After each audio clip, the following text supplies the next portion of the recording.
এটা বন্ধ করতে হবে। আমরা এই জায়গায় আসবো, পোশাক নিয়ে যেন কোনো রাজনীতি না হয় সেটা আমরা সে বিষয়ে হচ্ছে কিনা, হয়ে থাকলে কেন হচ্ছে সে বিষয়ে সম্ভব হলে কথা বলবো। আমি খাদিজাতুল কুবরা আপনার কাছে আসি। প্রথমেই জানতে চাই যে এই যে ডাকসুকে এভাবে জামাত নেতা যে মন্তব্য করলেন এবং ডাকসুর থেকে আমরা বিপিজিএস তাদের তরফ থেকে কিন্তু কোনো কথা আমরা শুনলাম না এখন যারা আছেন দায়িত্বে, এটাকে আপনি কিভাবে দেখছেন? আসলে নারীদের জন্য কতখানি এটা অবমাননাকর এবং কেন আসলে এরকম মন্তব্য সামনে আসছে? অসংখ্য ধন্যবাদ জেসিন আপু। আমার ইচ্ছা ছিল, লাস্ট টাইম ইনভাইট করেছিলেন কিন্তু আমি আসতে পারি নাই। তো আসলে বর্তমানে আপু আমি তো রাজনীতিতে এসেছি কয়েক মাস। তো তার আগে I was a very good face হ্যাঁ খাদিজাতুল কুবরা অনেক ভালো এটা সেটা, যতক্ষণ পর্যন্ত আমি দলীয়করণে না গিয়েছি। যোগসুতে জিএস হিসেবে দাঁড়ানোর পর অনেক কিছু শুনতে হয়েছে যে মেয়েরা কেন জিএস এর মতো পদে দাঁড়াবে, সুপার 3 রিজার্ভ করে না, সম্পাদকীয় করা উচিত। সব কিছু মেনে নিলাম।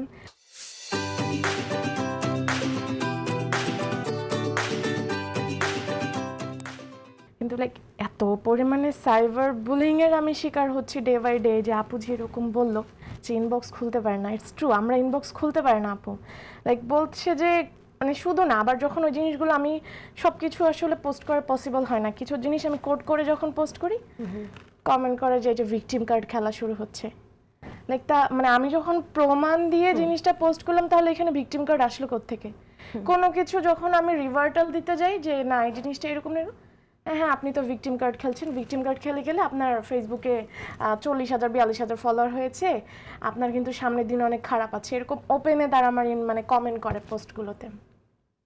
গতকাল যখন আমি এই জিনিসটা আপনারা কিন্তু দেখবেন যে বর্তমানে প্রায় দৈনিক 1 থেকে 2টা নিউজ আসে যেখানে জামায়াতের লোকজন জড়িত ধর্ষণ এবং পরকীয়ার মধ্যে, একদম ডেইলি 1টা 2টা নিউজ আমি দেখি। তো প্রশ্ন থাকে যে তাদের কাছে নারীরা কিভাবে সেফ। লাস্ট টাইম এই যে আপু বললো যে বিএনপির যে নেতা যখন নিকাব নিয়ে একটা কথা বললো যে একটা নির্দিষ্ট গোষ্ঠী নিকাব পরে আর হিজাব মুসলমানদের। তো আমি ওই দিন আসলে তাড়াতাড়ি ঘুমিয়ে যাই, সব জায়গায় আমাকে মেনশন করা হচ্ছে যে খাদিজাতুল কুবরা কি বলবে। আমার কথা যে ভুল বলবে সে যেই দলেরই হোক সেটা নিয়ে আমার কথা বলতে হবে। আমি তার বিচার চেয়ে পোস্টটা করলাম ক্রস মার্কিং দিয়ে, কিন্তু দেখলাম সারা দেশে ছাত্রী সংস্থা নেমে গেছে, সারা দেশে একদম জগন্নাথ থেকে শুরু করে ঢাকা ইউনিভার্সিটি, চট্টগ্রাম, রাজশাহী, সব জায়গায়, যে কেন সেরকম করলো, নারীরা এখানে কিভাবে সেফ। তো পরের দিন আমি একটা পোস্ট করলাম যে ওই যে বনি আমিন জামায়াতের, তারা এখন অস্বীকার করছে যে জামায়াতে বনি আমিন না। সে আমাকে মিয়া খলিফার সাথে এক্সচেঞ্জ করছে যে মিয়া খলিফা তো হিজাব পরেই করে আর কি। তো আমি যখন এই জিনিসটা পোস্ট করলাম কেউ তেমনভাবে আর জানায় নাই, তারা একটাই করলো যে বনি আমিন তো জামাতের কেউ না, আমরা কেন কথা বলবো। ছাত্রী সংস্থার মেয়েরাই পোস্ট করেছে কোড করে যে খাদিজাতুল কুবরা আপুকে এরকম বলা উচিত না, কিন্তু বনি আমিন জামায়াতের না। তাদের একটা স্ট্র্যাটেজি যখন কারণ আমি কোনো ব্লেম আসবে তারা বলবে এই লোকটা আমাদের না, এরকম টাইপের কাজকর্ম হয়। তো গতকালকে যখন এই জিনিসটা হয় তখন দেখলাম যে আমার বোনেরা প্রতিবাদ জানিয়েছে কিন্তু অন্য একটা গোষ্ঠী, কিন্তু ডাকসুর থেকে আমাদের যোগসুর যে নারীরা ছিল ছাত্রী সংস্থার বা সারা বাংলাদেশের নারীরা ছিল, কেউ কোনো ধরনের প্রতিবাদ জানায়নি। আমি পোস্ট করার পরে আমার পোস্টে কমেন্ট করছে সে তো ক্ষমা চেয়েছে। ডাজ ইট মেক সেন্স যে আমি আমার ইচ্ছা মতো কমেন্ট করছি, মেয়েদেরকে একটা সেক্টরে দেহ ব্যবসার মধ্যে দিয়ে দিচ্ছি, আর আমি বলতেছি সরি। তো অ্যাটলিস্ট আমি যা বলছি তা আমার তো বলার উচিত ছিল, চিন্তা করা উচিত ছিল যে আমি কি বলছি। তো এইভাবে যে ডে বাই ডে, আর এই যে ডাকসুর নেতারা কোনো প্রতিবাদ জানায় না, কেউই জানায় না, তখন কি কারণ সে জামায়াত।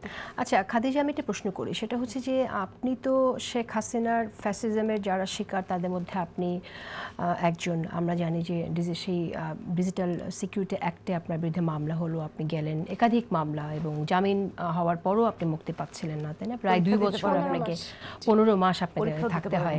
হ্যাঁ, ইভেন পরীক্ষা পর্যন্ত দিতে পারেনি, পুরো এডুকেশন লাইফটাই তখন ডিস্টার্ব ছিল এবং এরকম একটা নিপীড়নের মধ্যে দিয়ে যেতে হয়েছিল।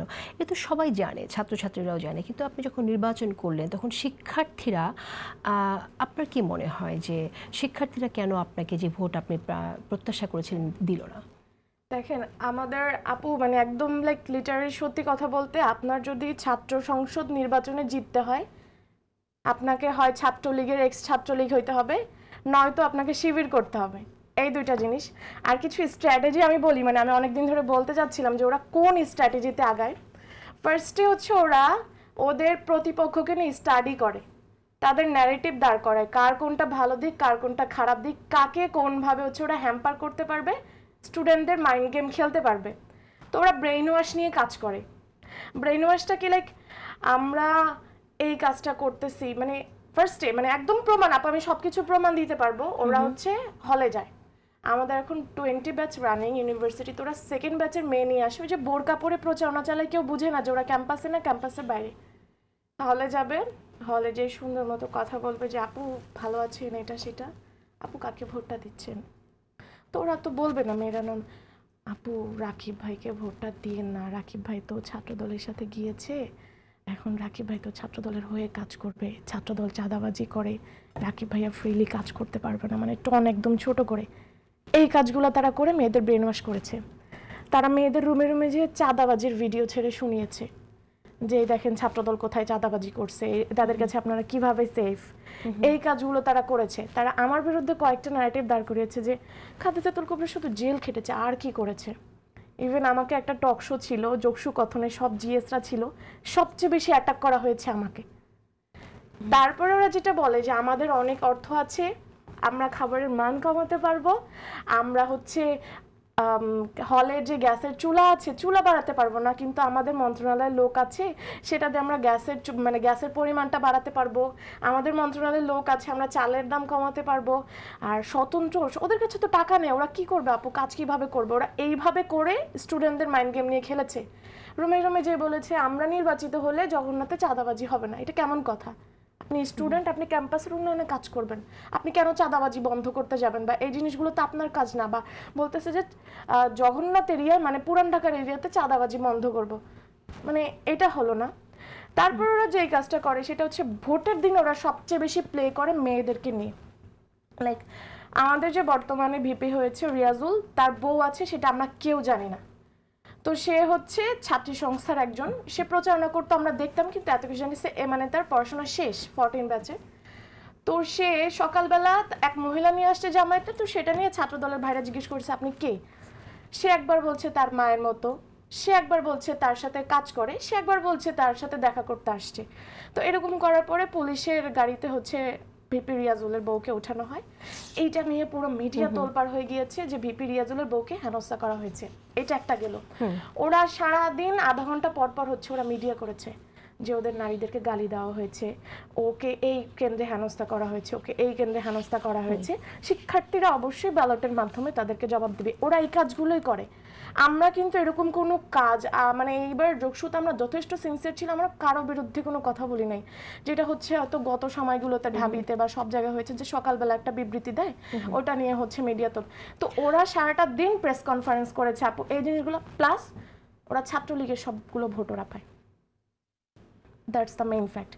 ওদের আগের থেকে হোক বা পরে ভোটের দিন সকালে ইব্রাহিম ফরাজের সাথে একটা মিটিং হয়। শিবির কেন পাচ্ছে?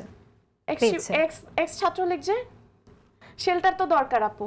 এই যে আমাদের ভিপি যে রিয়াজুল, সে তো ছাত্রলীগের সাথে কানেক্টেড ছিল। তারপর হচ্ছে জর্জিস যে ক্রিয়া সম্পাদক, সেও ছাত্রলীগের সাথে জড়িত ছিল। এরকম আরো অনেকে আছে তাদের মধ্যে যারা ছাত্রলীগের সাথে জড়িত ছিল। ডাকসুতেও কি আপনার মনে হয় যে ছাত্রলীগের ভোট সব শিবিরকে দিয়েছে, শিবির প্যানেলকে দিয়েছে? সবাই তো ছাত্রলীগের সাথে কানেক্টেড ছিল।